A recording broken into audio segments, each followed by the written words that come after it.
was like a mystery to me. I was brought by a location manager and he said, you got to check this place out. And once I saw it, I couldn't believe this existed, like an actual castle in LA. Once I found it, I knew I wanted to kind of bring back some of the older shows because the venues are different. All venues are different.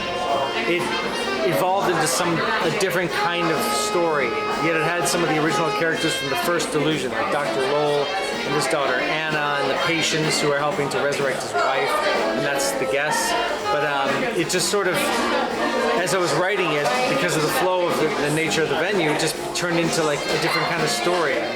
Dr. Lowell, this character, was more sinister and more evil with his patients and all that. And what I wanted to play with here was that like he's just driven by love. Like he lost his wife, she jumped off the castle, she committed suicide, and so all he wants is his wife back. This whole story is like a dreadful love story to me, and the patients are the key to bringing her back to life. And so I wanted to make him more of like an understandable, vulnerable character, and somebody you can like relate to, somebody who's not so much this, you know, creepy evil guy, but he has a purpose. A bit of time right now. Cue when you know you'll need to get really ready into your character. You're going to hear little jingle bells to get us in the mood. Now, there are many of you, so we can make this very, very fun.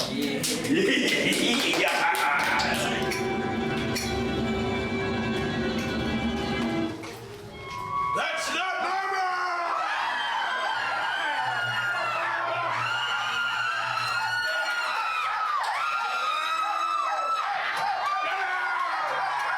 There's 4 shows going on at one time.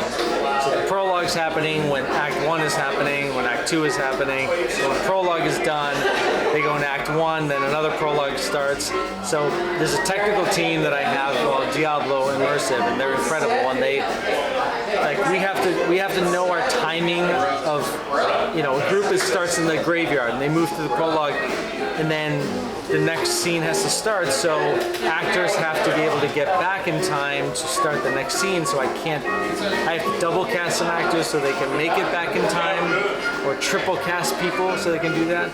So there's a limitation when it comes to the storytelling aspect, because I'd like people to engage with an actor, let's say, for longer than just a couple scenes. The technical wizardry of the show is insane.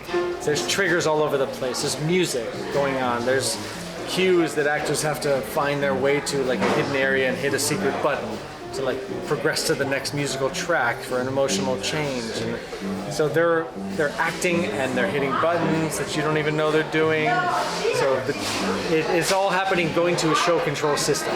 So like my stage manager looks at this giant screen with all the windows of everybody that's going through the show, and she's like, okay, they're here and they're here. Now we can't start the prologue yet because they're still here. It's a constant puzzle.